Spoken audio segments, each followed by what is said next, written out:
tu as le degré 2 du remerciement qui est partager à la personne que ce qu'elle fait m'a fait ressentir. Partager à la personne comment je me sens suite à ce qu'elle a fait pour moi. Quand tu as fait ça, en fait, ça m'a tellement touchée. J'ai trouvé ça tellement cool que je me suis sentie sereine, en fait. Ça m'a vraiment détendue. C'était trop bien. Et de faire ça, ça crée deux choses. Déjà, ça crée un circuit neuronal de la récompense chez une personne, parce que si c'est une personne qui est saine d'esprit, elle aime bien voilà, faire plaisir. C'est quelque chose c'est une forme de reward, en fait, c'est une forme de récompense.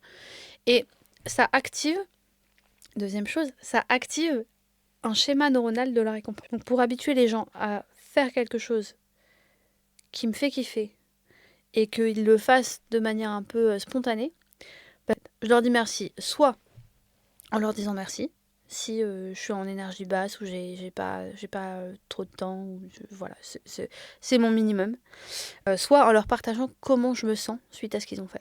Donc par exemple, quand mon amoureux me fait à manger, je lui partage en fait comment je me sens. Face à quand il m'apporte une assiette et que je suis en train de travailler, je dis oh merci en fait, ça me fait gagner du temps, ça me fait tellement plaisir que tu m'aies fait à manger, que tu m'aies préparé ce repas, que je me sens choyée en fait, je me sens aimée, ça me fait du bien.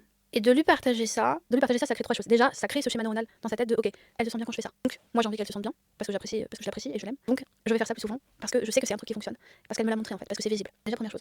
Ensuite deuxième chose, que moi ça va me faire me sentir super bien. Genre je vais vraiment, c'est une forme de pratique de gratitude en fait, tu vois, de se rendre compte de toutes les petites choses que la personne fait au quotidien pour moi. Et je te parle pas forcément d'une relation amoureuse, hein. Ça peut tout à fait être une relation professionnelle. De te rendre compte que t'es dans un cadre chaleureux, bienveillant, avec des gens qui font des choses à ton intention, c'est super chouette en fait. C'est super cool. Et de te mettre un peu de faire baigner ton cerveau dans ça, dans une forme de ok, il a fait ça, c'était trop bien, elle a fait ça, c'était trop bien, ils ont fait ça, c'était génial, je me suis sentie bien, je me suis sentie écoutée, je me suis sentie remerciée, je me suis sentie à l'aise, je me suis sentie. Ah, déjà, c'est top pour toi. Et la troisième conséquence, le troisième effet, que des fois la personne, elle va être un peu dans une forme d'humilité, un peu qu'elle ait peu confiance en elle, ça va se voir en fait. Elle va dire ah non, mais c'est pas grand chose, non, mais c'est pas tant, ah non, mais c'est pas si difficile. Ah non, mais... Et c'est très rigolo d'observer ça.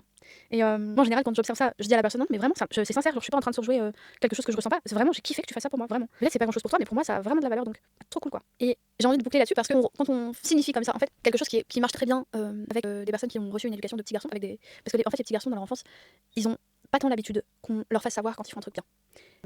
C'est pas quelque chose qu'on va valoriser. Les petites filles, à l'inverse, donc je vais prendre mon exemple pour pas parler de ce que je ne connais pas. En fait, en tant que petite fille, moi j'ai été dressée, parce qu'il n'y a pas d'autre mot.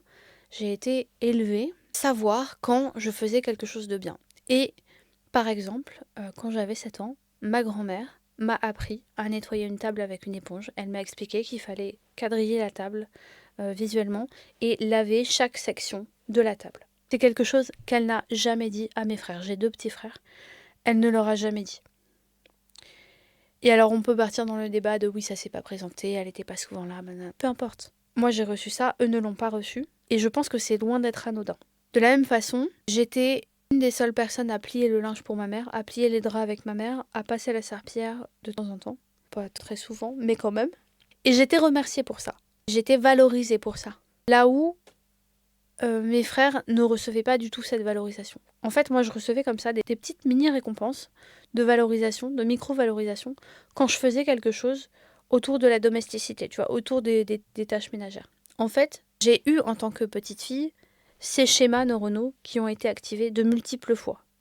Tu vois, j'ai intégré que ça c'était bien, que ça faisait plaisir, que ça rendait ma mère heureuse, ma grand-mère heureuse. Voilà, de la même façon, une fois mon grand-père est venu chez nous et j'étais chargée de préparer ma chambre pour qu'il puisse l'occuper et moi je dormirais dans une autre chambre pendant qu'il serait là. Donc j'étais chargée de ranger ma chambre, laver ma chambre pour qu'elle soit parfaite comme une chambre d'amis pour lui ou qu'il occuperait pendant son séjour. Je l'ai fait. Une fois que je l'ai eu fait, mon grand-père est venu me voir et m'a donné un petit porte-clés trop mignon en forme d'âne, une petite peluche rose en forme d'âne, de bourriquet.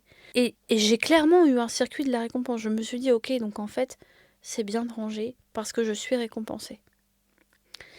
Et ça c'est quelque chose que les petits garçons n'ont pas, vraiment pas.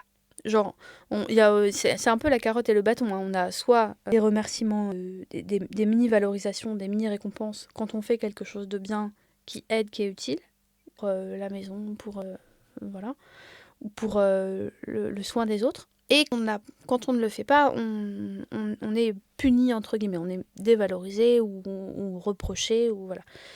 Et les garçons n'ont pas ça en fait, ou beaucoup moins. c'est beaucoup plus rare. Genre la nominale, c'est vraiment, on apprend aux petites filles à bien se comporter, on leur apprend à tenir un espace propre, à être attentive aux autres, à être calme, ne pas faire trop de bruit pour ne pas déranger les gens qui sont autour d'elles. On n'apprend pas du tout ça aux petits garçons. C'est quelque chose qui est vraiment à l'avantage de nous, des femmes, parce que aujourd'hui, on a un espèce de champ d'action énorme dans le fait de faire ça, tu vois. De donner des cookies, tu vois. Quand tu donnes un cookies à un mec parce qu'il a fait un truc bien, c'est parce que c'est soi-disant un truc que les mecs recherchent, et à raison, parce qu'ils l'ont pas reçu. Et qui nous saoule un peu, tu vois, qui moi me saoulait un peu. En fait, j'ai remarqué qu'en donnant des micro-valorisations comme ça, des mini-récompenses aux hommes de mon entourage, quand ils faisaient un truc qui me faisait kiffer, ou quand ils avaient une intention envers moi, ça créait ce circuit en fait. Alors je le fais pas à tout le monde parce que des fois, bah voilà, j'ai pas ton temps, tu vois, ou j'ai pas envie, ou j'ai pas l'énergie, ou c'est pas un dû, mais je me rends compte que c'est hyper utile pour moi de le faire quand je veux instaurer quelque chose dans la relation qui soit à mon, je dirais pas à mon avantage, mais qui nourrisse la relation pour moi, tu vois. Et ça nourrit aussi la relation pour la personne parce qu'elle se sent valorisée dans la relation d'avoir fait quelque chose qui me fait kiffer. Donc ouais,